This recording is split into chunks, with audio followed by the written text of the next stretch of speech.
For look you, Brutus, he draws Mark Antony out of the way. Where is Metellus Cimber? Let him go and presently prefer himself to Caesar. He is addressed. Press near and second him. Casca, you are the first that rears your hand.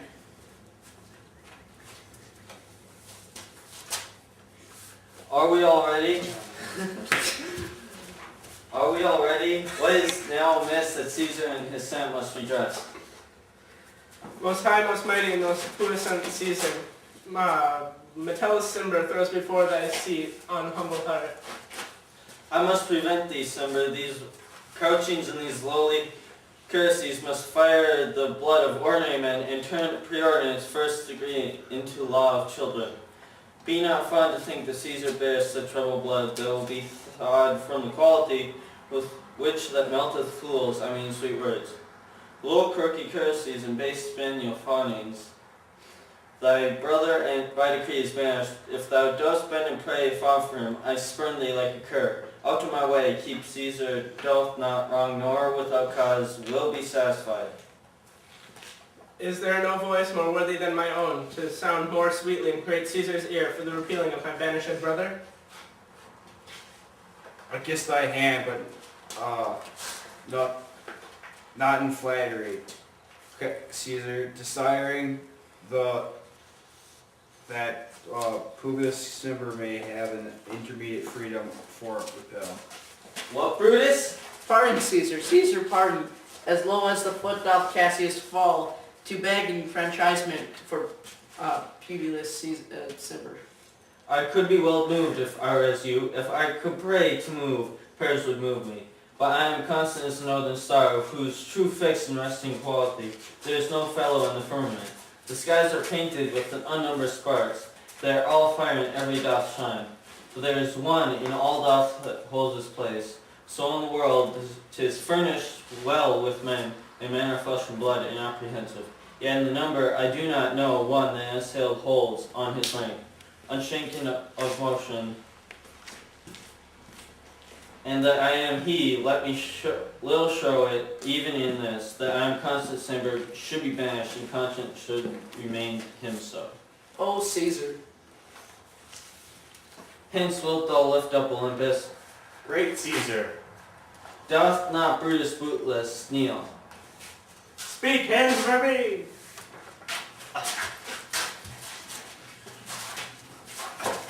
Et tu, brute, then fall, Caesar. proclaim it about the streets. Some to the common pulpits and cry out, liberty, freedom, and enfranchisement. People and sinners, be not afraid. Fly not, stand stiff, and mission's death is paid. Brutus, go to the pulpit. And Cassius, too. Oh, where's Publius? Here quiet and confounded with this mutiny. Stand fast together, unless some friend of Caesar should chance. Talk not of standing. Publius, good cheer. There is no harm intended to your person, nor to no Roman. Else so tell them Publius. And leave us, Publius, lest that the people rushing on us should do your aid some mischief. Do so, and let no man abide this deed, but we the doers. Where is Antony? Fled to his house, amazed. Men, wives, and children stare, cry out and run as if it were doomsday. Grant that, and then is death a benefit. So we Caesar's friend that have abridged. This time of fearing death, stoop, Romans, stoop, and let us bathe our hands in Caesar's blood. Up to the elbows and besmere our swords. Then walk we forth, then even to the marketplace, and waving our red weapons. Our heads let us cry peace, freedom, and liberty. Wash. How many years hence shall this our lofty scene be? Asked over in states unborn and accents unknown. How many times shall Caesar bleed and sport, that now on Pompey's basis lies along no worthier than dust? So oft as that shall be, so often that shall the knot of us be called, the men that gave their country liberty. What, shall we forth? Aye, every man away. Brutus shall lead, and we will give his heels with the most boldest and best hearts of Rome. Sa, who comes here? A friend of Antony's? Thus Brutus did my master bid me kneel, thus did Mark Antony bid me fall down, and being prostrate, thus he bade me say, Brutus is noble, wise, valiant, and honest. Caesar was mighty, bold, royal, and loving. Say I love Brutus and I honor him. Say I feared Caesar, honored him, and loved him. If Brutus will vouchsafe that Antony may safely come to him and be resolved how Caesar hath deceased has deserved to lie in death, Mark Antony shall not love Caesar dead so well as Brutus living, but will follow the fortunes and affairs of noble Brutus through the hazards of this untrod state, with all true faith, so says my master Antony. Thy master is a wise and valiant Roman. I never thought him worse. Tell him, and so please him come unto his place, he shall be satisfied, and by my honor depart untouched.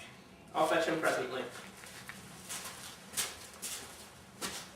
To mine that fears him much, and my misgivings still fall shredly to the purpose. But here comes Antony.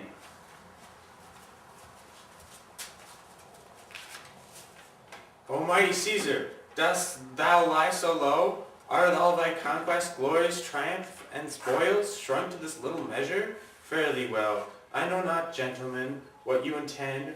Who else must lead out blood? Who else's rank? If I myself, there is no hour so fit as Caesar's death hour, nor no instrument of half thy worth of those swords, made rich with the most noble blood of all this world. I do beseech ye, if you bear me hard, now whilst your purple hands do reek in smoke, fulfill your pleasure.